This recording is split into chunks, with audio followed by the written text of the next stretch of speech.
Hey guys, tonight we begin with something that might make you question every complaint you've ever had about your daily commute. The absolutely terrifying reality of surviving the Spanish Inquisition.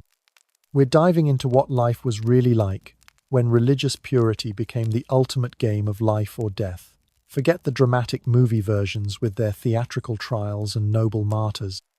Those were Hollywood's way of making institutional terror look like a courtroom drama with better lighting. The truth is, if you were dropped into late 15th century Spain during the height of the Inquisition, you probably wouldn't last a day, let alone navigate the complex web of suspicion that turned neighbors into informants and daily conversations into potential death sentences. You'd be denounced faster than a heretical comment spreads through a medieval village. And believe me, that's pretty fast when everyone's terrified and there's no delete button for your reputation. So before you get comfortable in your modern bed with its miracle of religious freedom and the right to remain silent, take a moment to like the video and subscribe, but only if you genuinely enjoy what I do here. And let me know in the comments where you're tuning in from and what time it is for you. It's always fascinating to see who's joining us from around the world as we explore the lives of people who never got to express unpopular opinions without risking everything they held dear. Now dim the lights, maybe turn on a fan for that soft background hum, and let's ease into tonight's journey together.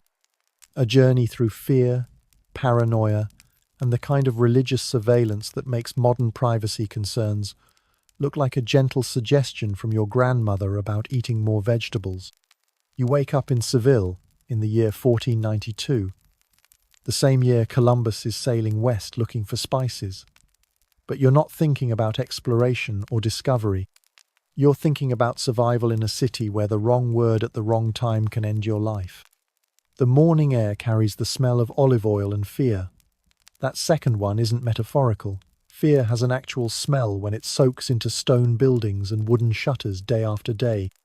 It's the scent of sweat mixed with incense, of prayers whispered too quietly and confessions shouted too loudly. You're a converso, a Jewish person who converted to Christianity. Maybe your family converted voluntarily decades ago. Maybe they were forced. The distinction doesn't matter now. What matters is that everyone suspects your Christianity is about as genuine as a medieval weather forecast. Your neighbor Maria greets you as you step outside. She's been your neighbor for 12 years. Her children played with your children. You've shared meals and gossip and complaints about the weather. But today, she's looking at you differently. "Good morning, Diego," she says. Her voice has that careful quality people use when they're thinking about something else entirely. "Good morning, Maria. Beautiful day God has given us." "Indeed, God provides." She pauses. "I noticed you didn't attend evening prayers yesterday." Your stomach drops. This is how it starts. Not with dramatic accusations or torch-bearing mobs. It starts with a neighbor keeping track of your religious attendance like a medieval credit score. "I was tending to my sick mother." You lie. Actually, you were avoiding Father Martinez because he's been asking pointed questions about your family's dietary habits. Apparently, someone noticed you don't eat pork with the same enthusiasm as other Christians. Of course, family comes first. Maria smiles, but her eyes are calculating. She's filing this information away. Maybe she'll use it, maybe she won't. But the knowledge that she could use it changes everything between you forever. You walk to the market trying to act normal. Normal is survival. Normal is the difference between going home tonight and spending the night in the dungeons of the tribunal of the Holy Office of the Inquisition. That's the full name, by the way. They really went all out with the branding. At the market, you buy bread from Pedro the baker. He's known your family for 20 years. He knows your father was Jewish. He knows your conversion was about survival, not divine revelation. But he also knows that acknowledging this knowledge could make him an accomplice to heresy. "The usual bread, Diego?" "Yes, thank you." He hands you the loaf. Your fingers touch briefly. In that moment, you both understand that this transaction is about more than bread. It's about the silent agreement that you'll both pretend to believe what you need to believe to stay alive. But silence isn't enough anymore. The Inquisition has evolved beyond just catching obvious heretics. They've created a system that turns suspicion into a survival mechanism. Everyone watches everyone. Not because they're particularly religious, because being the first to report suspicious behavior is better than being reported yourself. You head home past the Plaza de San Francisco. This is where they hold the auto de fe, the public ceremonies where heretics are sentenced. The plaza is empty now, but the platform is permanent. A constant reminder that religious theatre and state violence have merged into something that makes modern propaganda look subtle. The platform is stained, not with paint. The stains tell stories of people who stood there while their lives were publicly dismantled. People who had the same daily concerns you have, who worried about their children and their businesses and whether their neighbours liked them. Your wife Isabel is waiting when you get home. She's preparing the midday meal with ingredients that won't raise suspicions. No unusual spices. Nothing that might suggest your family maintains any connection to Jewish dietary practices. Even your food choices are now political statements. "How was the market?" she asks. "Fine." Maria asked about evening prayers. Isabel stops stirring. This is the conversation every Converso family has. The constant evaluation of who's watching and what they might report. Your home has become a strategic planning center for the performance of Christianity. "We should attend tonight," she says. "Both of us. And make sure we're seen participating enthusiastically. Cross yourself more visibly. Say the responses louder. Make eye contact with Father Martinez when he's speaking." This is what survival looks like now. Your religious life has become a theatrical performance where the audience includes potential informants and the critics have the power to kill you. Your daughter Carmen comes home from helping the neighbors. She's 14 years old. Old enough to understand that her family lives differently than her friends' families. Old enough to notice that certain conversations stop when she enters rooms. "Papa, why did Senora Rodriguez ask me if we light candles on Friday nights?" Your blood freezes. Friday night candles are a Jewish tradition. Even mentioning them is dangerous. Even knowing that they're significant is dangerous. Your daughter's innocent question could destroy your family. What did you tell her? "I said we light candles when we need light, just like everyone else." Smart girl. But smart might not be enough. Senora Rodriguez now has information. Information she might save for later. Information she might trade if she ever needs to deflect attention from her own family. Isabel takes Carmen's hands. "Mija, when people ask questions about our family, the safest answer is always to say we do exactly what good Christians do. Nothing more, nothing less." But why do they ask? How do you explain to a 14-year-old that your neighbors are gathering evidence that could be used to justify burning your family alive? How do you explain that religious purity has become a competitive sport where the losers die? Because people are curious, Isabel says, and curiosity can be dangerous. That evening, you attend prayers at the Church of San Salvador. You arrive early. You sit in the front where everyone can see you. You participate in every response. You cross yourself at every opportunity. You perform Christianity like your life depends on it, because it does. Father Martinez delivers a sermon about the importance of rooting out false Christians. He speaks about conversos who pretend to follow Christ while secretly maintaining Jewish practices. His eyes find yours during the sermon. Not accusingly, just acknowledging. You're both part of this system now. After the service, you linger to speak with other parishioners. Social proof of your devotion, witnesses to your enthusiasm. You discuss the sermon with genuine interest. You agree that false Christians are a danger to the community. You nod when others express suspicion about certain families. You're participating in the system that could destroy you. There's no alternative. Refusing to participate is itself suspicious. Showing insufficient enthusiasm for rooting out heretics marks you as a potential heretic. Walking home, you pass the house of the Mendoza family. Their windows are dark. They were arrested 3 weeks ago. Someone reported that they changed their bed sheets on Fridays and cooked special meals on Saturdays. tiny details that suggested they might be observing Jewish Sabbath traditions. The house stands empty now. Their property has been confiscated by the Inquisition. Their children are living with Christian families who will raise them to be properly Catholic. The Mendoza parents are either dead or in prison. The official records don't distinguish between the two outcomes. This is the neighborhood warning system. Empty houses that remind everyone what happens to people who aren't convincing enough in their Christianity. You walk faster. At home, Isabel is teaching Carmen to embroider Christian symbols onto household linens. Another layer of performance. Another way to demonstrate religious devotion through material culture. Your daughter is learning that survival requires constant attention to details that most people take for granted. "Why don't we have any books, Papa?" Carmen asks. The question hits like a physical blow. Books are dangerous. Books can contain ideas that contradict official doctrine. Books can be evidence of intellectual interests that suggest insufficient devotion to simple Christian faith. Your family gave up books the same way other families gave up certain foods or certain friends. Books are expensive, you say, and unnecessary for good Christians who have the Bible and the guidance of the Church. Carmen accepts this explanation. She's learning to accept explanations that don't quite make sense. Another survival skill for life under the Inquisition. You lie in bed that night thinking about the choices that brought your family to this point. Your grandfather chose conversion over exile. Your father chose performance over authenticity. You're choosing survival over truth. Each generation adapting to increasingly restrictive circumstances. But adaptation has limits. The system isn't designed to eventually accept conversos. It's designed to create permanent suspicion, to maintain a class of people who can never be fully trusted, who can be sacrificed whenever the community needs to demonstrate its religious purity.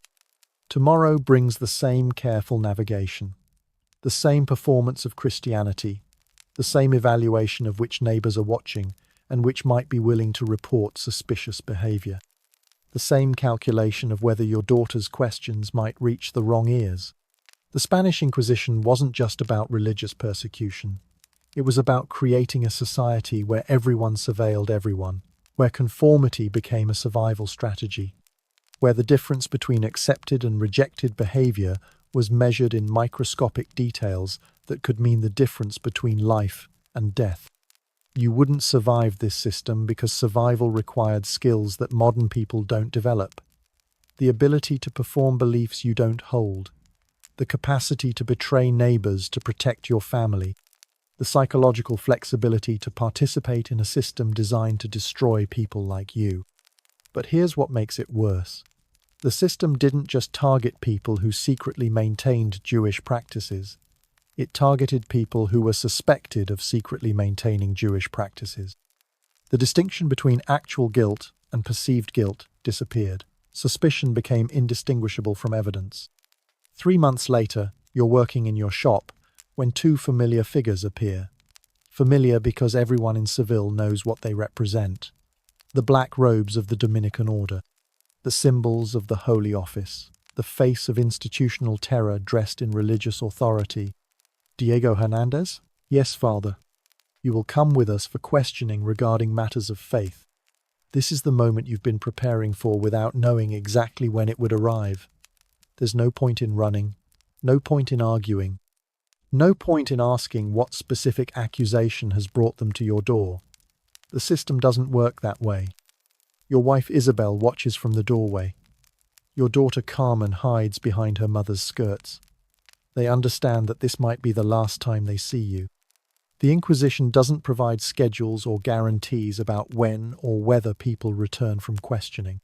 The walk to the Palace of the Inquisition passes through neighborhoods where you've lived your entire life, past shops where you've conducted business, past neighbors who've shared meals and gossip and complained about tax collectors. None of them meet your eyes now. You've become invisible, a person walking toward official erasure. The Palace of the Inquisition occupies a former mansion in the heart of Seville. Beautiful architecture repurposed for systematic terror. The aesthetics of power and the mechanics of fear combined in a building that represents the bureaucratization of religious persecution. It's not a dungeon. It's an office building dedicated to processing human suffering. Inside, you're led through corridors lined with wooden benches. Other people wait on these benches. Some have been waiting for hours. Some have been waiting for days. The Inquisition operates on its own timeline, where delay is part of the psychological pressure. The walls display religious paintings and official notices, artistic inspiration and legal threats sharing the same space. Beauty and terror integrated so thoroughly that distinguishing between them becomes impossible. Your escort leads you to a small room with stone walls and minimal furniture, a table, 2 chairs, a crucifix. The crucifix isn't decoration. It's a reminder that everything happening in this room is being done in the name of religious salvation. You wait alone for what feels like hours. This is intentional. The waiting creates anxiety. Anxiety creates vulnerability. Vulnerability makes people more likely to say things they wouldn't normally say. The Spanish Inquisition has turned psychological pressure into a refined science. Finally, a man enters, middle-aged, well-dressed, carrying papers and wearing the calm expression of someone who processes human lives as administrative tasks. He introduces himself as Inquisitor Fernando de Espinosa. His voice is polite, almost friendly. This makes everything worse. Diego Hernandez, please, sit. You sit. The chair is uncomfortable, also intentional. You understand why you've been brought here. This isn't a question. It's a statement designed to make you provide information. If you say yes, you're admitting guilt. If you say no, you're claiming ignorance that might be interpreted as deception. I assume someone has made accusations against me, but I don't know what those accusations might be. Good answer. Acknowledge the system without admitting guilt. Show respect for the process without providing ammunition that could be used against you. Inquisitor Espinosa opens a folder. Inside are papers covered with handwritten notes. Someone has been documenting your behavior. Someone has been keeping records of your daily activities, your family's habits, your level of participation in Christian community life. Several members of your community have expressed concerns about your family's religious practices. What specific concerns? Your attendance at evening prayers has been inconsistent. Your daughter has been overheard asking questions about Jewish traditions. Your family's eating habits suggest possible adherence to dietary restrictions inconsistent with Christian faith. Each accusation is technically accurate but stripped of context. Yes, your attendance has been inconsistent because you've been caring for sick relatives. Yes, your daughter asked questions because children are curious about differences they observe. Yes, your family avoids certain foods, but lots of families have dietary preferences. But context doesn't matter in this room. The accusations exist independently of the explanations. The system treats suspicion as evidence, and evidence as proof of guilt. Inquisitor, my family converted to Christianity decades ago. We practice our faith sincerely. If our behavior has been misinterpreted, we're willing to demonstrate our devotion more clearly. Misinterpreted. Espinosa writes something on his papers. You believe your neighbors have misinterpreted your behavior. This is a trap. If you say yes, you're suggesting your neighbors are wrong, which implies they're either stupid or malicious. If you say no, you're admitting your behavior was suspicious. Either answer can be used against you.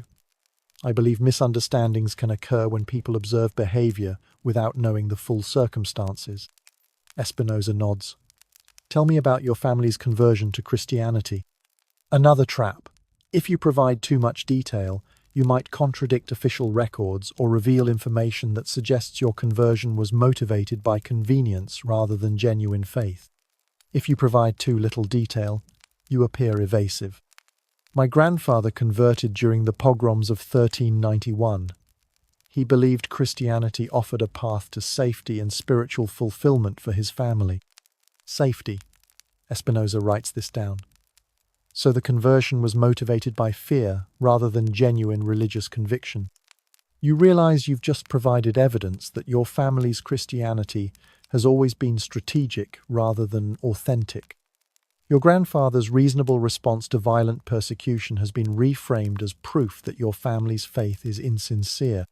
My grandfather found genuine faith through his conversion. Fear may have brought him to Christianity, but belief sustained him. And you? Did fear bring you to Christianity? Or were you born into the faith your grandfather adopted for safety? The question is designed to be unanswerable. If you admit fear motivated your religious practice, you're confessing to false Christianity. If you claim genuine belief, you're contradicting the historical record of your family's conversion. I was raised Christian. My faith is the only faith I've ever known. Yet your neighbors observe behavior that suggests familiarity with Jewish traditions. Children are curious about many things. Curiosity doesn't indicate practice or belief. Espinosa closes the folder. This could mean the questioning is over.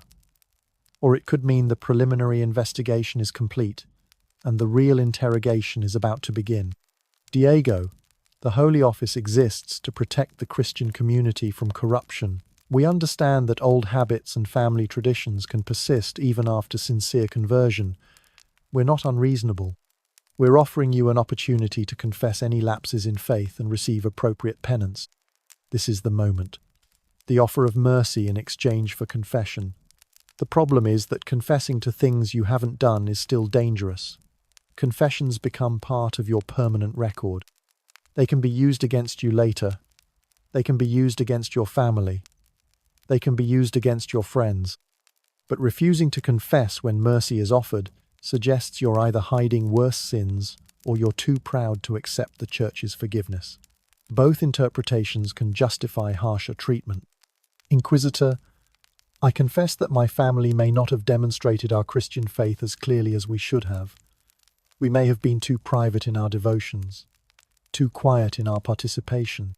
If this has caused confusion or concern, we deeply regret it and want to correct our behavior. This confession admits fault without admitting specific heretical acts. It acknowledges the system's concerns without providing specific evidence that could be used in future proceedings. Espinosa studies your face. He's evaluating whether this confession is sufficient or whether more pressure needs to be applied. This evaluation determines whether you go home tonight or spend the next several months in the Inquisition's dungeons. The Holy Office appreciates your willingness to acknowledge areas for improvement in your Christian practice. However, the concerns raised by your community require more than acknowledgement. They require demonstration. What kind of demonstration? Your family will be assigned a spiritual advisor who will monitor your religious practices and provide guidance for proper Christian behavior. You will attend all community religious services. You will participate visibly and enthusiastically. You will encourage your neighbors to report any behavior they find concerning so that corrections can be made immediately. You're being released, but into a system of permanent surveillance. Your family will live under constant observation. Every action will be evaluated for religious authenticity. Your neighbors will become official monitors of your faith. Additionally, your family will make a public donation to support the Holy Office's work. This donation will demonstrate your gratitude for the Church's mercy and your commitment to supporting the identification and correction of heretical behavior in the community. The donation isn't optional. It's a tax on your survival, money paid to fund the system that nearly destroyed you and might still destroy your neighbors. Finally, if any member of your family is found to have engaged in behavior inconsistent with Christian practice, this mercy will be withdrawn. The Holy Office will treat any future concerns as evidence of deliberate deception rather than innocent confusion. You're being released on probation. One mistake by anyone in your family results in the entire family being treated as confirmed heretics. Your wife's actions can condemn you. Your daughter's questions can kill her parents. Your own natural reactions to stress and fear can be interpreted as evidence of guilt. Walking home, you understand that nothing has been resolved. The investigation has been suspended, not concluded. Your family has been marked as people who require ongoing surveillance. Your neighbors have been officially encouraged to monitor and report your behavior. The house you return to is the same house you left this morning. But your relationship to it has changed completely. It's no longer a private space. It's a stage where your family will perform Christianity under the observation of people who've been authorized to destroy you if the performance isn't convincing enough. Isabel and Carmen are waiting. Their relief at seeing you is mixed with the understanding that your return doesn't mean safety. It means the beginning of a new phase of survival that requires even more careful attention to detail. What happened? Isabel asks once you're behind closed doors. We're under observation. Everything we do will be watched and evaluated. Any mistake will be treated as evidence that our Christianity is false. Carmen starts crying. Not loudly, quietly, the way children cry when they understand that expressing pain might be dangerous. Your daughter is learning that emotional responses can be interpreted as political statements. What do we do? Isabel asks. We perform perfectly. We attend every service. We participate enthusiastically. We make friends with our neighbors so they have personal reasons to protect us rather than professional reasons to report us. But you know that perfect performance might not be enough. The system is designed to find guilt in innocence and heresy in orthodoxy. People who perform Christianity too enthusiastically can be accused of overcompensating to hide their true beliefs. People who perform Christianity too quietly can be accused of insufficient devotion. The Spanish Inquisition created a society where survival required psychological skills that normal people don't develop. The ability to monitor your own behavior constantly. The capacity to evaluate every action for its potential to be misinterpreted. The flexibility to maintain relationships with people who might be gathering evidence against you. 6 months later, your family has adapted to life under surveillance. Carmen has learned to avoid asking questions that might be interpreted as showing excessive curiosity about non-Christian traditions. Isabel has learned to prepare meals that demonstrably conform to Christian dietary practices. You've learned to express opinions that align perfectly with community consensus. But adaptation has psychological costs. Carmen has become quiet and careful in ways that 14-year-old girls shouldn't be. Isabel has developed nervous habits that suggest constant stress. You've started having dreams about the palace of the Inquisition. Your neighbor Maria has become your family's unofficial monitor. She reports your religious attendance to Father Martinez. She observes your daughter's behavior and comments on it to other neighbors. She's not malicious. She's participating in a system that rewards surveillance and punishes insufficient attention to community purity.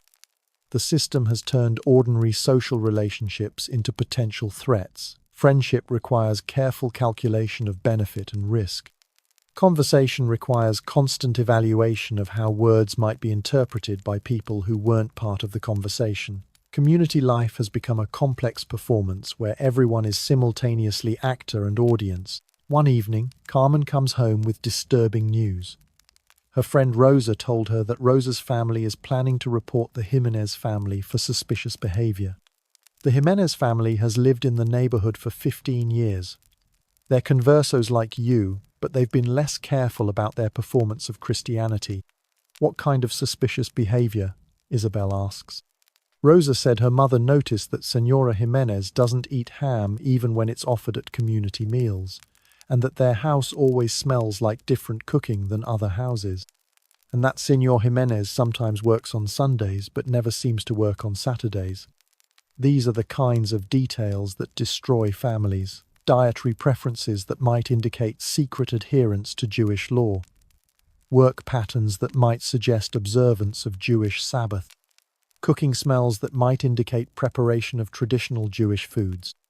None of these behaviors are explicitly illegal, but they're evidence that can be used to support accusations of false Christianity. The Inquisition has made being different dangerous and being observant potentially fatal.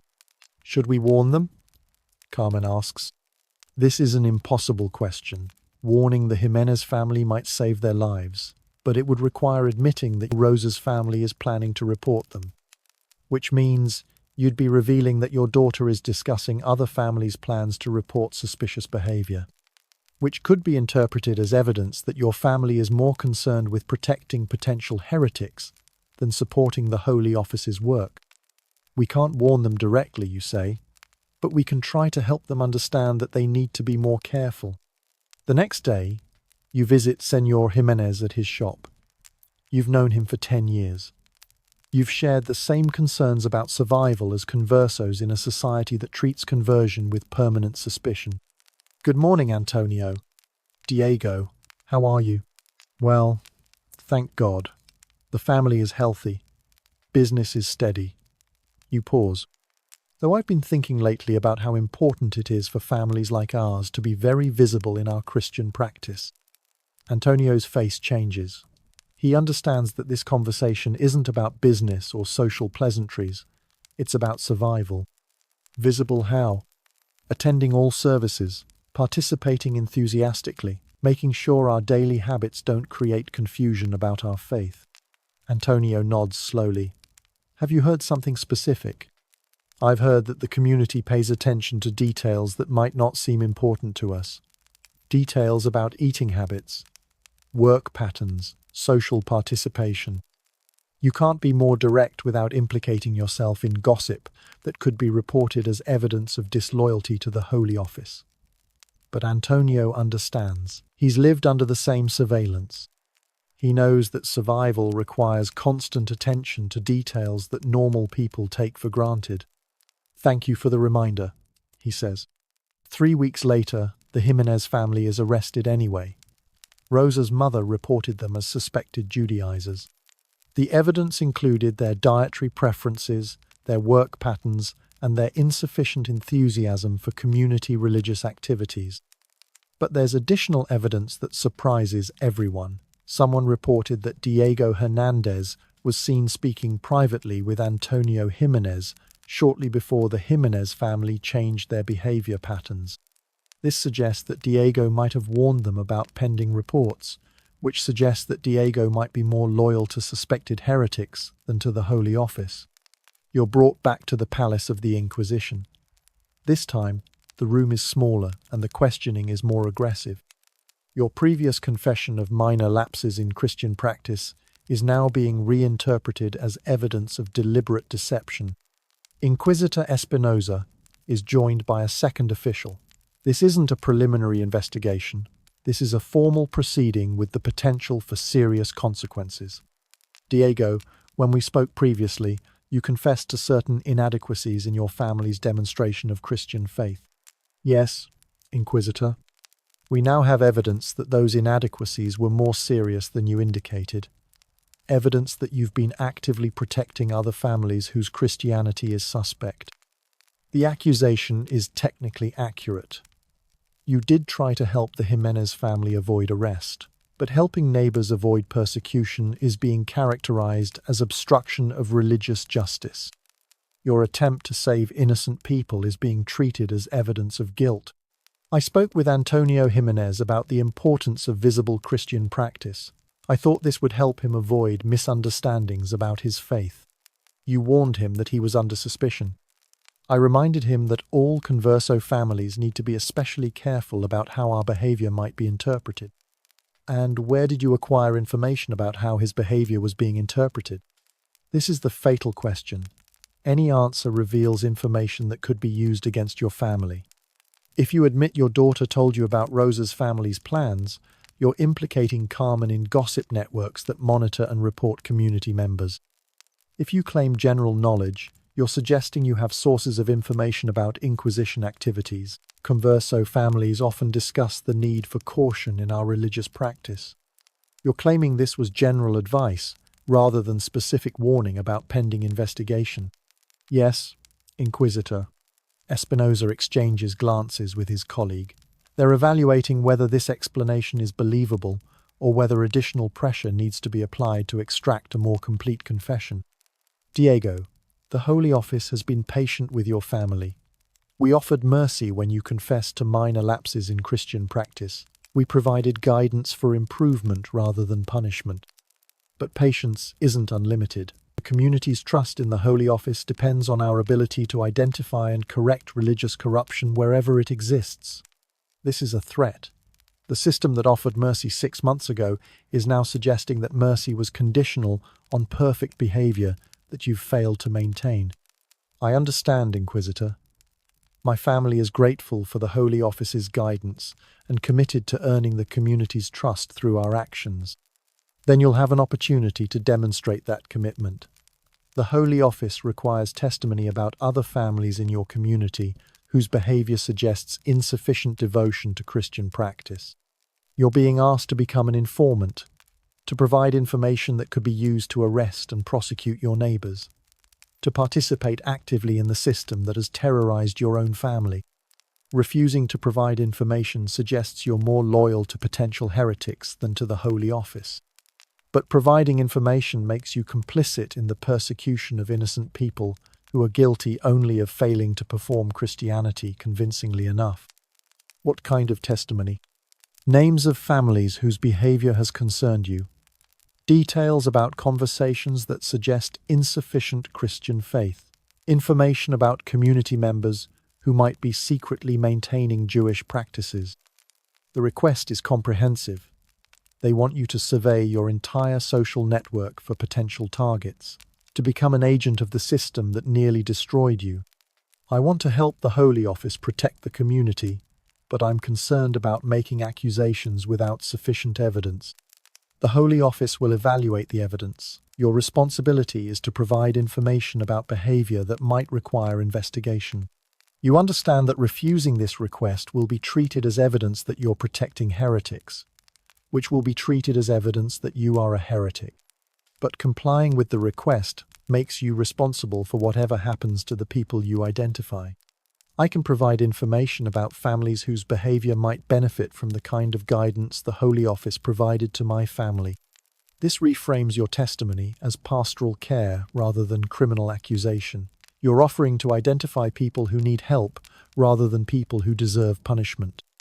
Over the next hour, you provide carefully crafted testimony about several families in your community. You describe behavior that's already widely known and previously unreported. You focus on families who are wealthy enough to survive the financial penalties that accompany Inquisition investigations. You avoid families with young children who might be separated from their parents. Your testimony is calculated to satisfy the Holy Office's demand for cooperation while minimizing the harm to people you identify.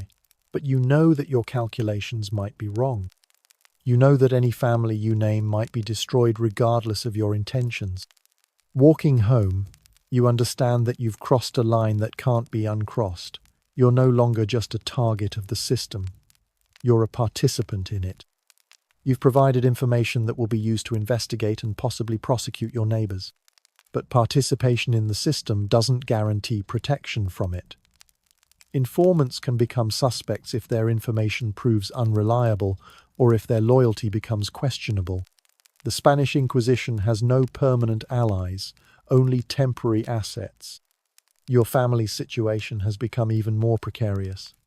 You're now responsible for the accuracy of the information you provided and the consequences of the investigations it generates. If the families you identified are found innocent, your reliability as an informant becomes questionable. If they're found guilty, you become associated with a network of suspected heretics. Isabel is waiting when you get home.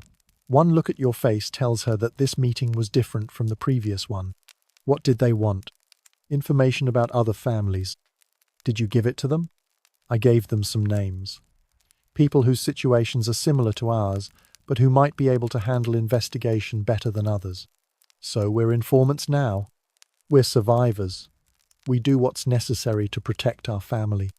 But protection requires constant recalculation. The information you provided today might protect your family this month, but endanger it next month if circumstances change. The families you identified might seek revenge if they discover the source of their troubles. The Holy Office might demand additional information that's more difficult to provide without destroying innocent people. Carmen overhears this conversation. Your daughter is learning that survival sometimes requires betraying other people, that adults make choices that sacrifice strangers to protect their families, that the world is divided between people who have power and people who must negotiate with power. The Spanish Inquisition created a society where moral choices became impossible, where protecting your family required endangering other families. where survival depended on participating in systems designed to destroy people like you. 2 months later, 3 of the families you identified have been arrested. Their property has been confiscated. Their children have been placed with Christian families. One of the fathers died during interrogation. The official cause of death was illness, but everyone understands that illness in Inquisition custody usually involves encouragement to confess. You're responsible for this. Not solely responsible, but responsible. Your testimony contributed to investigations that destroyed families who were guilty only of being insufficiently convincing in their performance of Christianity. But your own family remains safe. Carmen can attend community events without being treated as the daughter of suspected heretics. Isabel can participate in neighborhood social activities without being viewed as a potentially dangerous influence. You can conduct business without customers wondering whether their association with you might attract unwanted attention.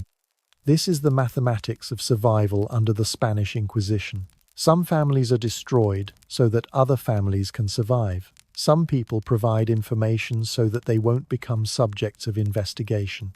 Some children lose their parents so that other children can keep their families intact. The system doesn't create these choices by accident. It creates them deliberately. A population that's forced to choose between personal survival and collective solidarity will choose personal survival. A community where everyone has compromised their principles to stay alive is a community that can't organize resistance to the system that forces those compromises. 5 years pass. Your family has adapted completely to life under surveillance and intermittent cooperation with the Holy Office. Carmen is 19 years old and engaged to marry the son of an old Christian family.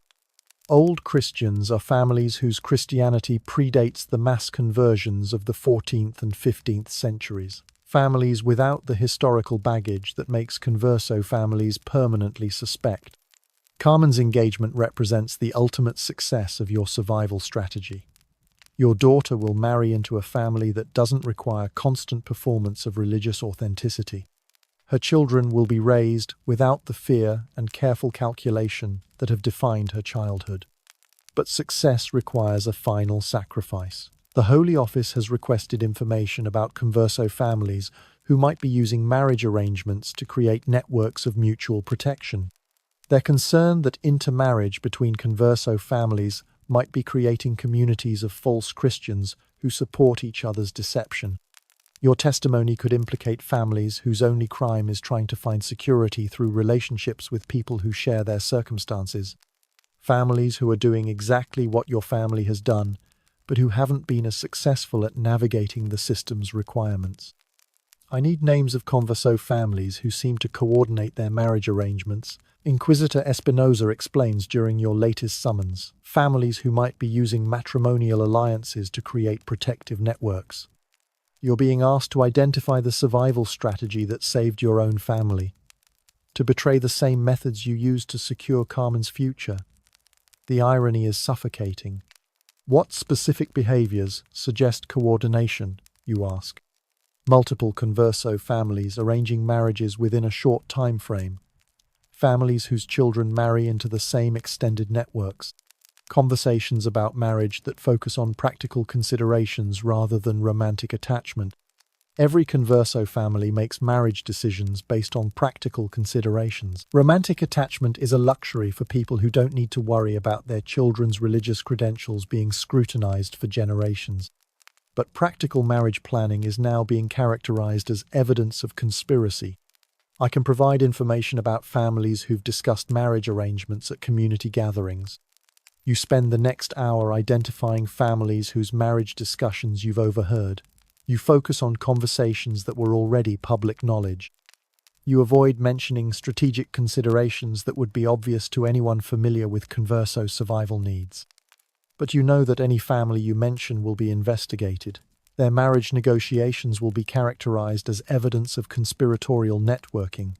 Their children's romantic choices will be treated as political statements about religious loyalty. Walking home, you realize that 15 years of careful survival have led to this moment. You've become the kind of person who destroys other families to protect your own. The system hasn't just survived your resistance. It's transformed you into an agent of its continuation. Your neighborhood has changed dramatically since the Inquisition began operating in Seville. Houses that once belonged to converso families now belong to old Christian families who purchased confiscated properties at reduced prices. Children who once played together now live in different social categories that determine their access to education, employment, and marriage opportunities. The community has learned to function around the systematic removal of certain families. Businesses have adapted to new ownership. Social networks have reformed to exclude people whose religious credentials are questionable. The city has reorganized itself to accommodate the regular disappearance of residents who fail to meet evolving standards of Christian authenticity. Carmen's wedding takes place in the Church of San Salvador, the same church where you've performed Christianity for 15 years, where you've demonstrated enthusiasm for rooting out false Christians, where you've participated in prayers celebrating the Holy Office's protection of community purity. Father Martinez officiates the ceremony. He's known your family throughout your time under surveillance. He's observed your evolution from suspected heretic to reliable informant.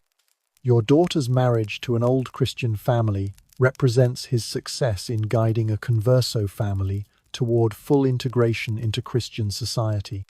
The wedding celebration includes families from across Seville's social spectrum. Old Christian families who've never questioned their religious credentials. Converso families who've successfully navigated the requirements for social acceptance. Families who've learned to celebrate together while maintaining careful distance from conversations that might be interpreted as politically dangerous. During the reception, you're approached by Miguel Fernandez, whose family was investigated based on information you provided 3 years ago. They survived the investigation, but their business was destroyed by the financial penalties and social stigma that accompany any contact with the Holy Office. "Congratulations on Carmen's marriage," Miguel says. His tone is polite, but not warm. "Thank you. It's a blessing to see her settled with a good family." Indeed, security is precious for families like ours. The conversation is careful. Neither of you can directly acknowledge the circumstances that led to Miguel's family's investigation. But both of you understand that your daughter's successful marriage represents the rewards available to families who cooperate with the system that destroyed Miguel's livelihood. "I hope your family has found stability after your difficulties," you say. "We've learned to be more careful about our behavior, more attentive to community expectations." Miguel is telling you that his family survived by becoming even more cautious and compliant than before, that their investigation taught them to perform Christianity with the kind of precision that leaves no room for misinterpretation. But he's also telling you that he knows your role in their investigation, that he understands the choices you made to protect your family at the expense of his family, that your daughter's happiness is built partly on his family's suffering. The conversation ends politely. Both of you return to the celebration. But the interaction reminds you that your survival strategy has created a network of people who understand exactly how you've managed to thrive while they've struggled. 6 months after Carmen's wedding, you receive news that changes everything. King Ferdinand and Queen Isabella have issued a new edict regarding the converso population. The edict acknowledges that many converso families have demonstrated genuine commitment to Christian faith through decades of devoted practice and community service. The edict establishes a process for certain converso families to receive official recognition as reconciled Christians whose loyalty to the faith is no longer questionable. Families who receive this recognition will be exempt from special surveillance and eligible for social and economic opportunities previously reserved for old Christian families. But the recognition process requires extensive documentation of a family's Christian practice and community service, including testimony from neighbors and religious authorities, including evidence of cooperation with Holy Office investigations, including proof that the family has contributed to the identification and correction of heretical behavior in the community. Your family is eligible for reconciliation because of your 15-year record of compliance and cooperation. Your testimony against other families is now being reframed as evidence of your dedication to protecting community purity. Your survival strategy has positioned you to receive official validation of your Christian identity. The application process takes 6 months. Church officials review your family's attendance records. Community members provide testimony about your religious behavior and social contributions. Holy Office records document your cooperation with investigations and your reliability as a source of information about suspicious activity. During this period, you're approached by families who are not eligible for reconciliation, families whose cooperation with the Holy Office was insufficient, families whose performance of Christianity was less convincing, families whose circumstances make them permanently suspect, regardless of their actual beliefs or behavior.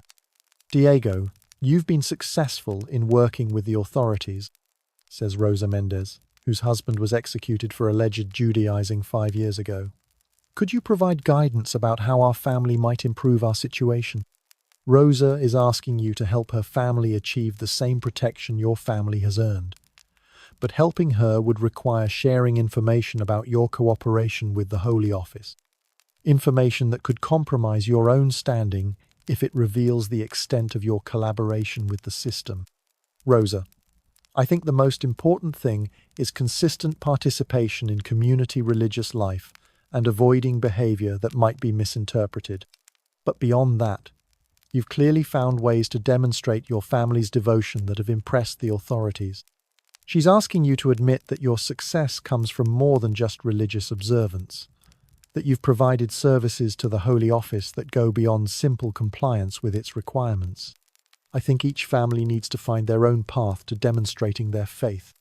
Rosa understands that you're not going to help her, that your success is partly based on maintaining distance from families whose situations are more precarious than yours. That reconciliation requires not just proving your own loyalty, but avoiding association with people whose loyalty remains questionable. 3 months later, your family receives official recognition as reconciled Christians. The document certifies that your family's conversion was genuine and that your Christian practice is authentic. It acknowledges your contributions to community welfare and your cooperation with efforts to maintain religious purity. The recognition changes your family's legal and social status immediately. Carmen's children will be eligible for positions in government and church hierarchy that were previously restricted to old Christian families.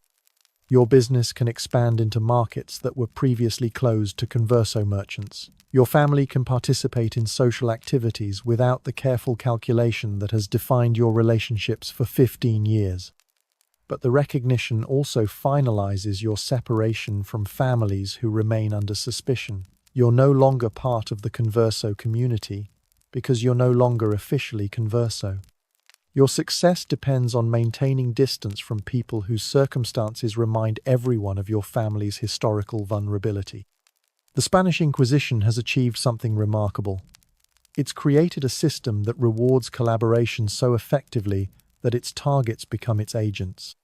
That transforms survival strategies into loyalty demonstrations. That makes the persecution of some families the foundation for other families' acceptance. 10 years later, Carmen has 3 children who attend school with old Christian children, who play games without considering whether their family's religious credentials are authentic, who learn about the Spanish Inquisition as a historical necessity that protected Spanish Christianity from corruption and foreign influence.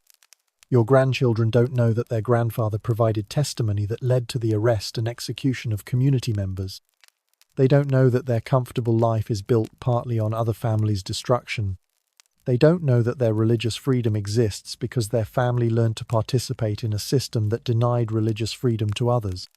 This is how institutional persecution achieves permanence, by creating conditions where survival requires collaboration, where protection depends on participation, where resistance becomes impossible because the people who might resist have become invested in the system's continuation. You attend Mass every Sunday in the Church of San Salvador. You participate in community celebrations of the Holy Office's success in maintaining religious purity. You contribute financially to the construction of new facilities for processing suspected heretics. You've become a pillar of the community that was designed to destroy you. But late at night, when the house is quiet and your family is sleeping safely in their beds, you sometimes remember the faces of people whose lives were changed by information you provided. People who trusted you enough to speak openly about their fears and their strategies for survival. People who discovered too late that survival in your community required betraying other people's survival. Miguel Fernandez died 3 years ago. His family never recovered from the financial devastation of their investigation. They lived in poverty while your family prospered. They remained under suspicion while your family earned recognition. They paid the price for your family's success. Rosa Mendez moved to a different city after her husband's execution. She couldn't rebuild her life in a community where everyone knew her family's history, where her children would always be seen as the children of a confirmed heretic, where her presence reminded people of what happens to families who fail to convince the authorities of their Christian authenticity. The Converso community that existed when you first moved to Seville has been completely transformed. Some families achieved reconciliation through strategies similar to yours. Some families were destroyed by investigations that led to imprisonment, execution, or financial ruin. Some families fled to other regions or other countries where their religious credentials might be less scrutinized. But the majority of families simply disappeared into the background of daily life. Their children married into old Christian families and lost any connection to their Converso heritage. Their histories were rewritten to emphasize their Christian identity and minimize their Jewish ancestry. Their survival required the erasure of their previous identities.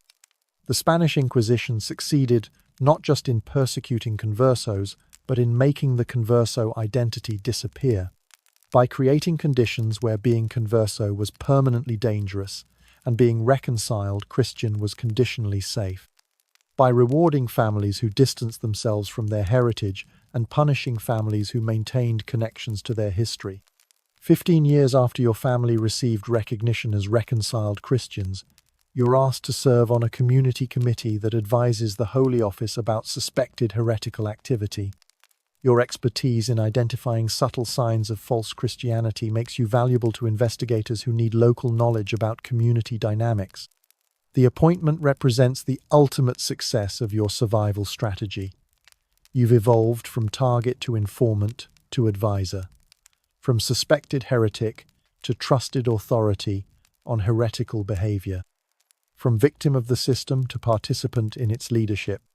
But the appointment also represents the complete transformation of your identity and values. The man who was terrified of the Inquisition 30 years ago has become someone who helps the Inquisition operate more effectively. The father who wanted to protect his family from religious persecution has become someone who facilitates religious persecution of other families.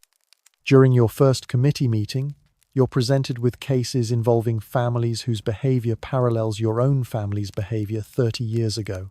Families who avoid certain foods for unclear reasons. Families whose children ask questions about religious differences. Families whose conversion to Christianity occurred under circumstances that suggest practical rather than spiritual motivation. Your colleagues want your opinion about whether these families represent genuine threats to community purity or innocent confusion that can be corrected through guidance and education. Your expertise comes from having lived through the experience these families are currently navigating. The Santos family has been observed avoiding pork at community meals. Inquisitor Espinosa explains, their attendance at religious services is regular, but not enthusiastic. Their children sometimes play games that might reflect knowledge of Jewish traditions. You recognize the Santos family. They've lived in Seville for 8 years. They converted to Christianity after moving from a region where conversos faced particularly intense persecution. Their behavior suggests the same careful navigation your family practiced for 15 years. What specific games have been observed, you ask? Games involving counting that might reflect Hebrew alphabet knowledge. Songs that don't reference Christian themes. Play patterns that might suggest familiarity with Jewish celebration traditions. The evidence is circumstantial, but consistent with a family that maintains some connection to Jewish cultural practices while attempting to appear fully Christian. The same kind of evidence that was used to justify investigating your family. The evidence suggests a family that needs guidance about proper Christian behavior rather than a family that's deliberately practicing Judaism, you say. This recommendation protects the Santos family from the most serious consequences while acknowledging the committee's concerns about their behavior. It reframes potential heresy as correctable confusion. But making this recommendation requires using knowledge gained from your own experience as a converso family. Knowledge that you're not supposed to have if your Christian identity is as authentic as your reconciliation documents claim. Your ability to help the Santos family depends on drawing from experiences that officially never happened. What kind of guidance would be appropriate? Inquisitor Espinosa asks. Increased supervision of their religious practice. Community integration activities that help them understand local Christian customs. Education about behaviors that might be misinterpreted as non-Christian. You're recommending the same surveillance and performance requirements that your family endured. The same system of monitoring and correction that transformed your family from suspected heretics to trusted community members.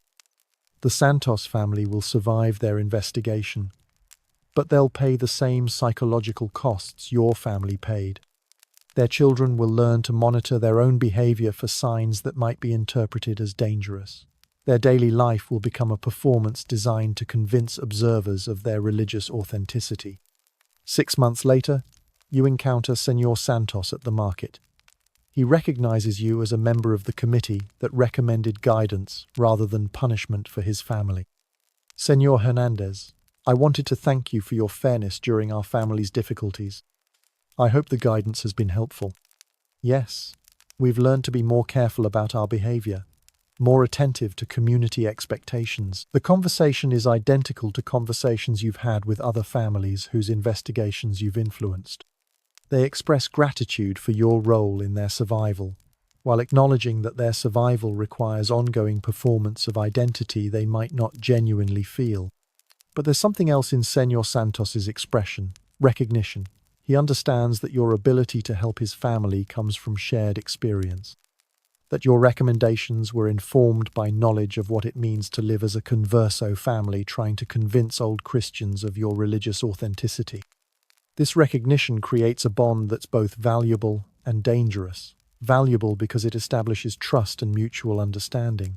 Dangerous because it suggests connections to experiences that reconciled Christians aren't supposed to have. Over the following years, you develop informal relationships with several families whose investigations you've influenced. Families who seek your advice about navigating community expectations. Families who trust you because they believe you understand their circumstances in ways that old Christian authorities cannot. These relationships provide you with detailed knowledge about converso survival strategies throughout Seville. Knowledge that makes you increasingly valuable to the Holy Office as an expert on heretical behavior. Knowledge that also makes you increasingly vulnerable if your colleagues begin to question how you acquired such expertise. The Spanish Inquisition has created a situation where your success depends on maintaining relationships that could destroy you, where your value to the system comes from experiences that officially don't exist, where your ability to help innocent people requires participating in the system designed to persecute innocent people. 25 years after your first encounter with the Inquisition, you're one of the most respected advisors to the Holy Office in Seville. Your recommendations have influenced hundreds of investigations. Your expertise has helped develop more sophisticated methods for identifying subtle signs of heretical behavior. But your success has also created a comprehensive record of your knowledge about converso community dynamics, a record that documents your understanding of Jewish cultural practices, converso survival strategies, and the psychological impact of living under religious surveillance. This record could be reinterpreted if political circumstances change. If the Holy Office decides that reconciled Christians who demonstrate excessive knowledge of heretical practices might themselves be suspect. If your colleagues begin to wonder whether your effectiveness comes from scholarly study or personal experience, your grandchildren are now adults with children of their own. They know you as a respected community leader who has served faithfully on religious committees for decades. They know their family as old Christians whose devotion to the church is unquestionable. They have no knowledge of the history that created their secure social position. But history has a way of resurging when political circumstances change. Documents that have been filed away can be retrieved and re-examined. Testimonies that seemed favorable can be reinterpreted as evidence of hidden guilt. Recognition that seemed permanent can be withdrawn if new information suggests it was granted under false pretenses. The Spanish Inquisition created records of everything. Every testimony you provided is documented. Every recommendation you made is preserved. Every family you helped or harmed can be traced through official files that might be reviewed if questions arise about your reliability or loyalty. Your survival strategy has created vulnerabilities that will persist for generations. Your descendants will always be potentially vulnerable to investigation if someone decides to examine your family's historical cooperation with the Holy Office. The very success that protected your family has created records that could endanger your family if political winds shift. This is the final cruelty of the Spanish Inquisition. It doesn't just destroy its immediate targets. It creates conditions where survival requires choices that generate permanent vulnerability, where protection depends on participation that can be reinterpreted as collaboration, where safety requires creating evidence that can be used to prove guilt if circumstances change. 30 years after your first arrest, you're an old man who has lived longer than most people of your generation. You've seen your family achieve security that seemed impossible when Carmen was asking dangerous questions about Friday night candles. You've watched your grandchildren grow up without the fear that defined your daughter's childhood. But you've also seen the community that existed when you first moved to Seville completely disappear.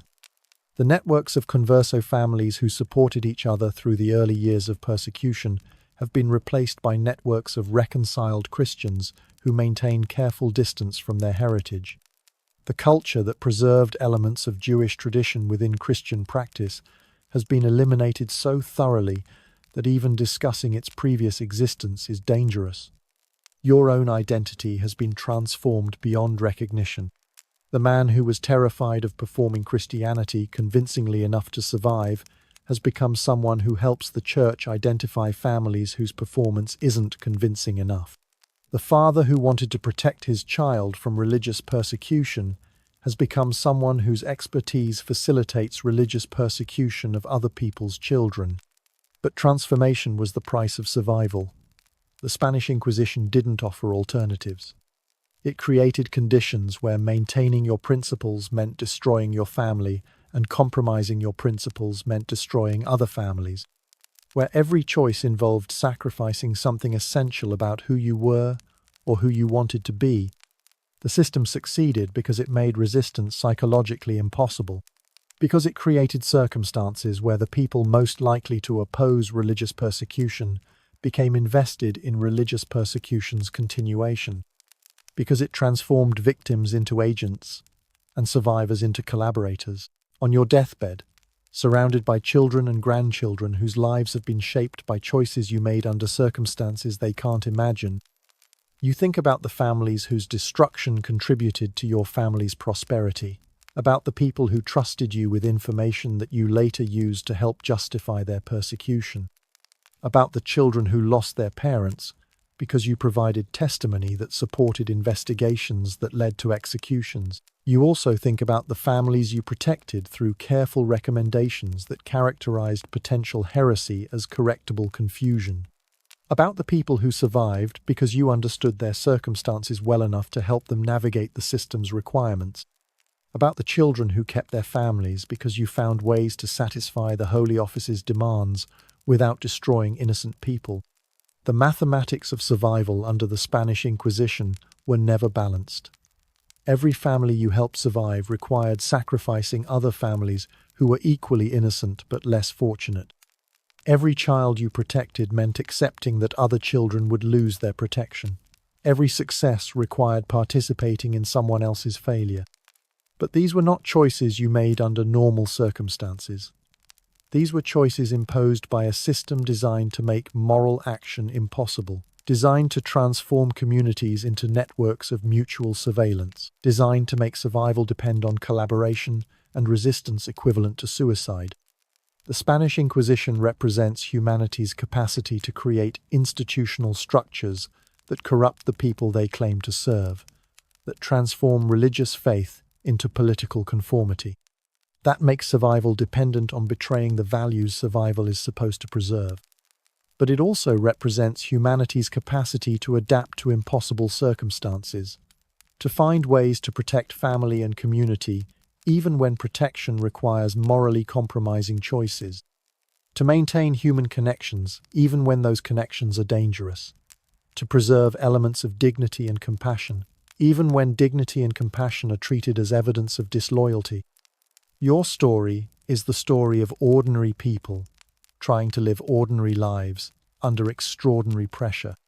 People who wanted to protect their children and maintain their communities and practice their beliefs without endangering their survival. People who discovered that these simple goals required navigating a system designed to make them impossible. The Spanish Inquisition ended officially in 1808. But its legacy persists in the understanding that institutional terror can be disguised as institutional protection, that communities can be taught to police themselves more effectively than external authorities could police them, that people can be transformed into agents of systems designed to destroy them.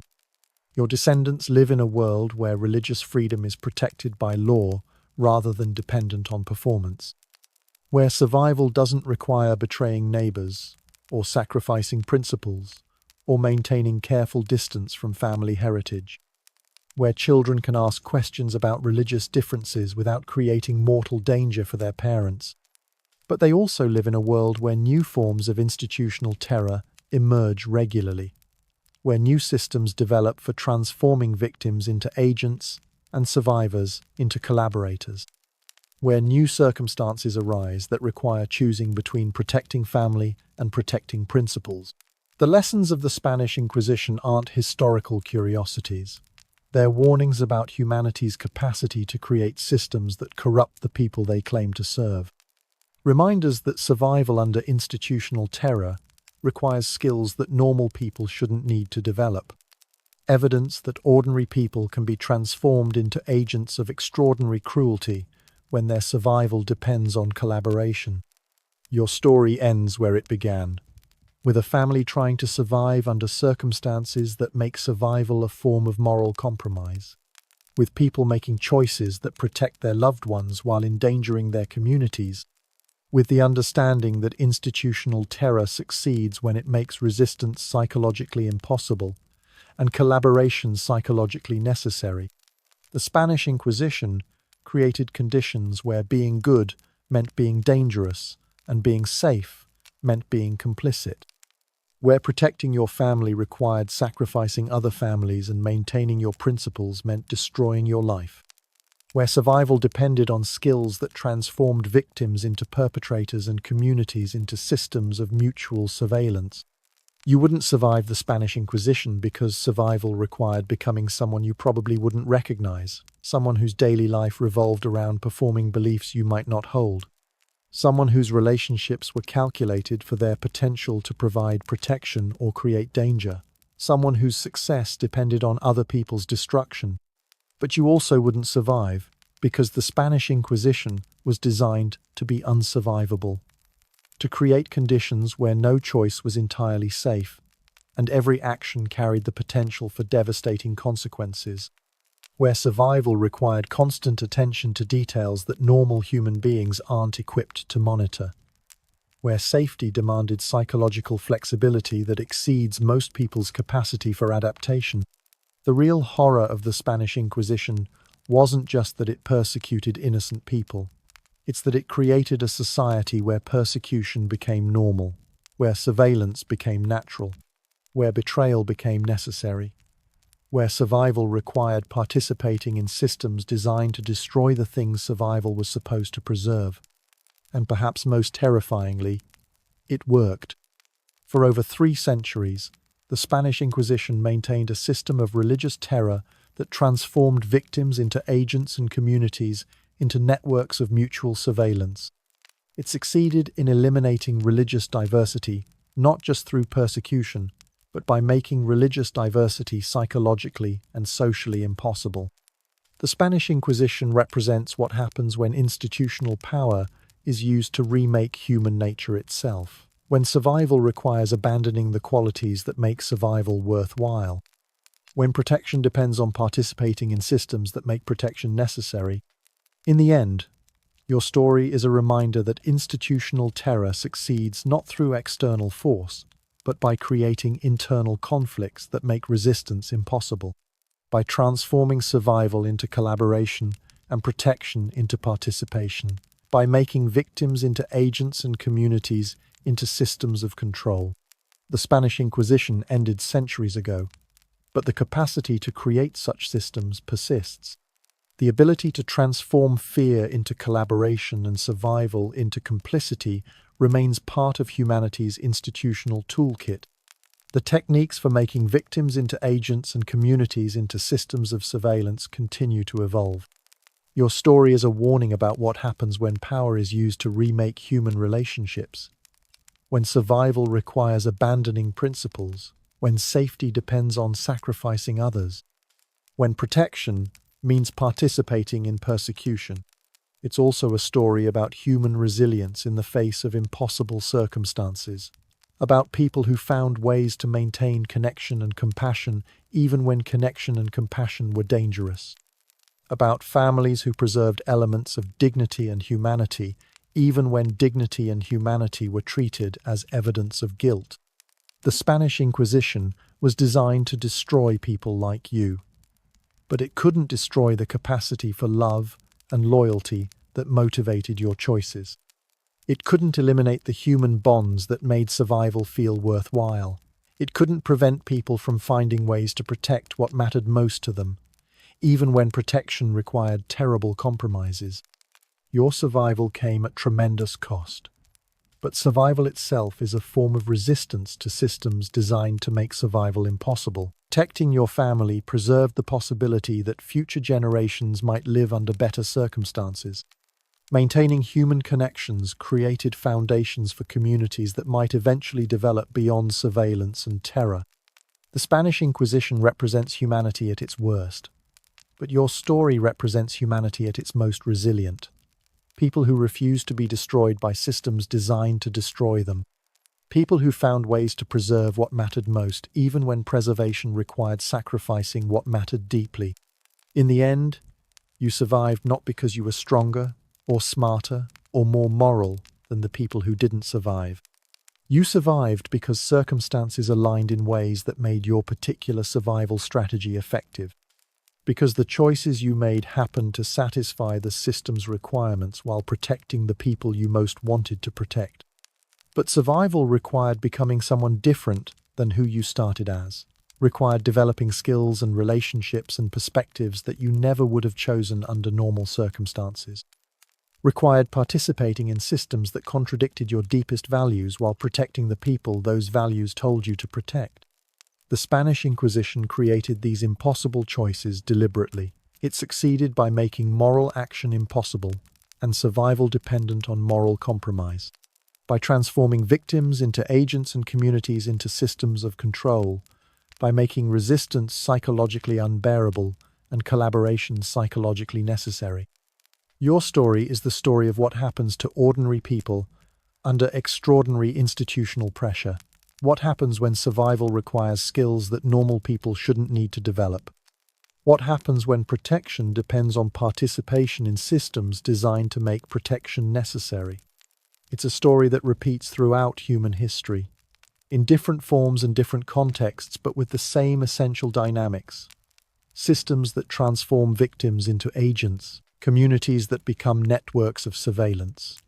People who discover that survival requires becoming someone they never intended to be.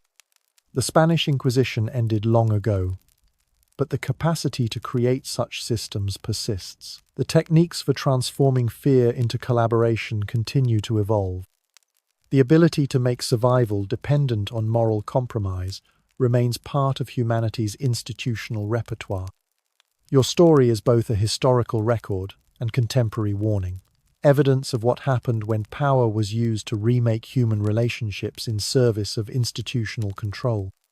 Reminder of what happens when survival requires abandoning the qualities that make survival worthwhile.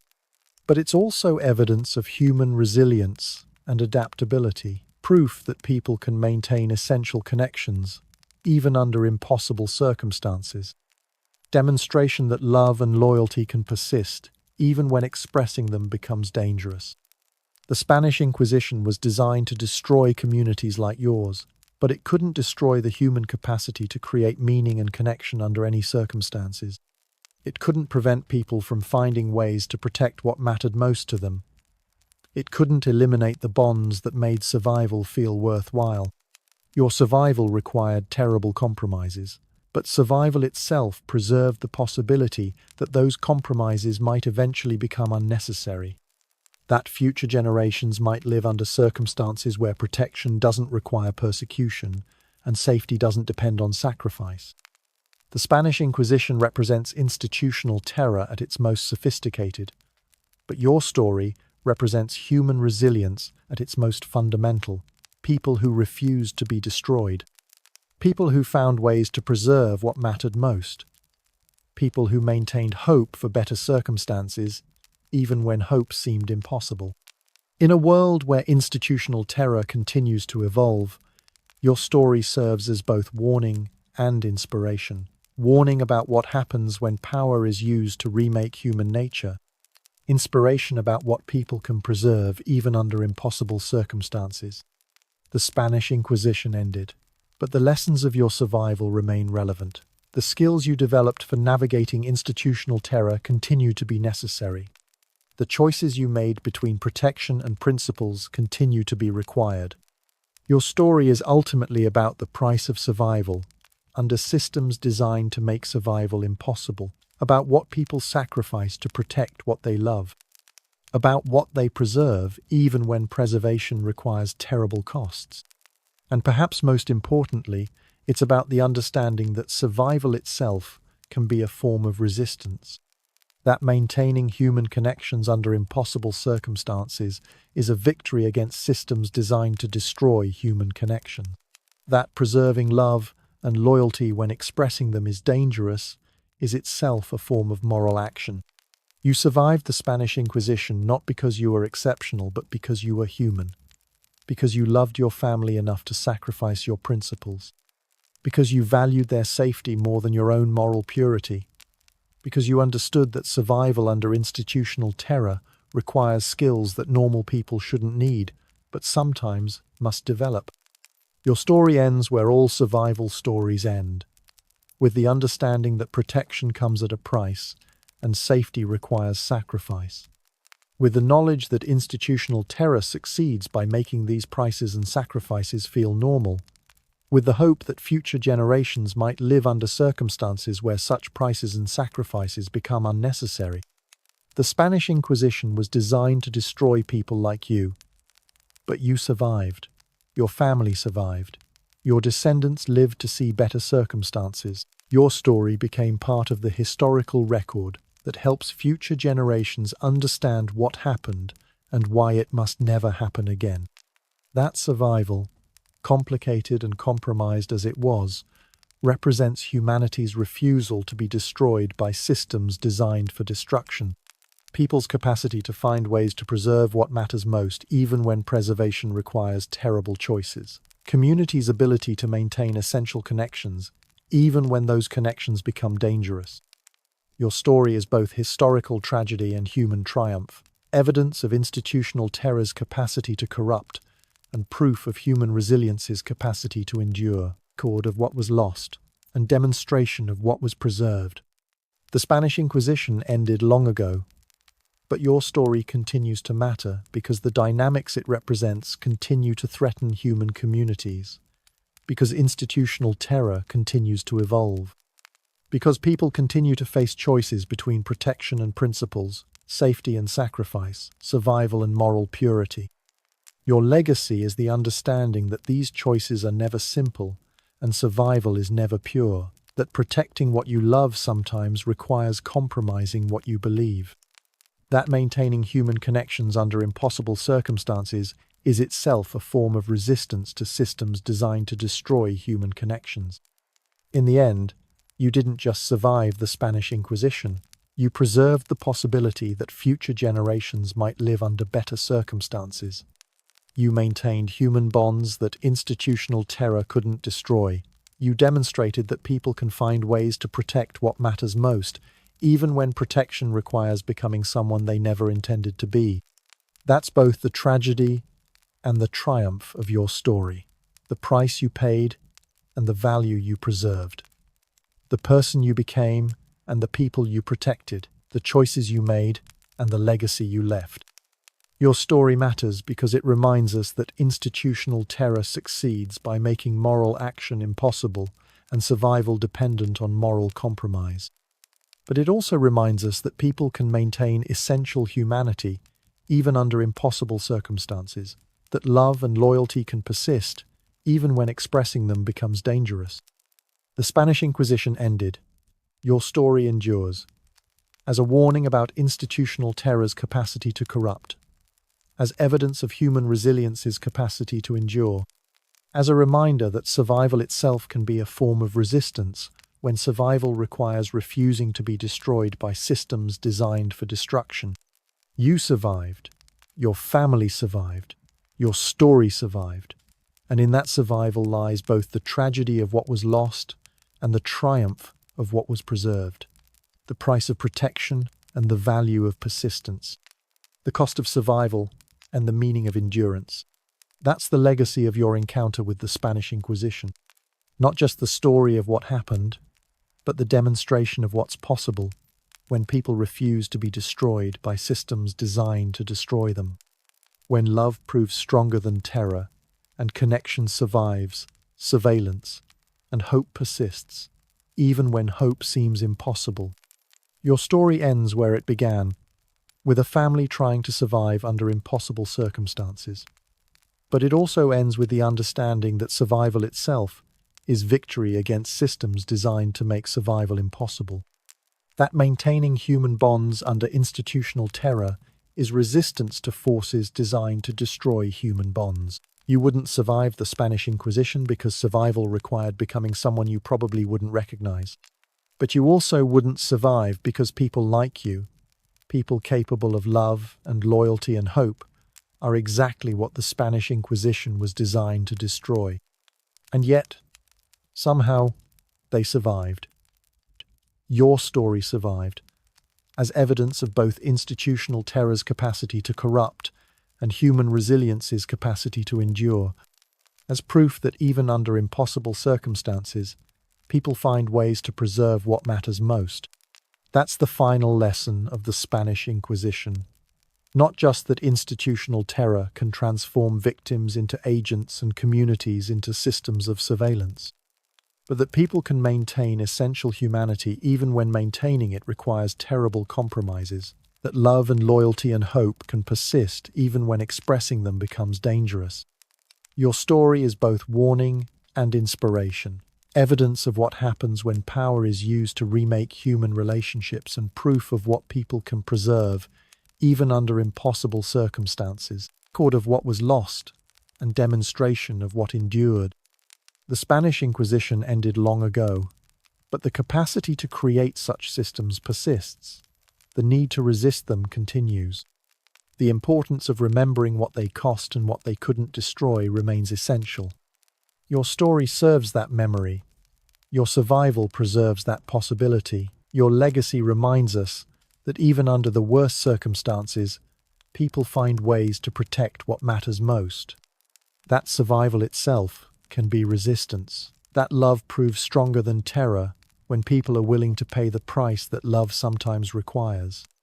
And that, in the end, is why your story matters. Not just as historical record, but as a contemporary reminder. Not just as evidence of what was lost, but as proof of what endured. Not just as a tragedy, but as testament to humanity's capacity to survive, even systems designed to destroy humanity itself.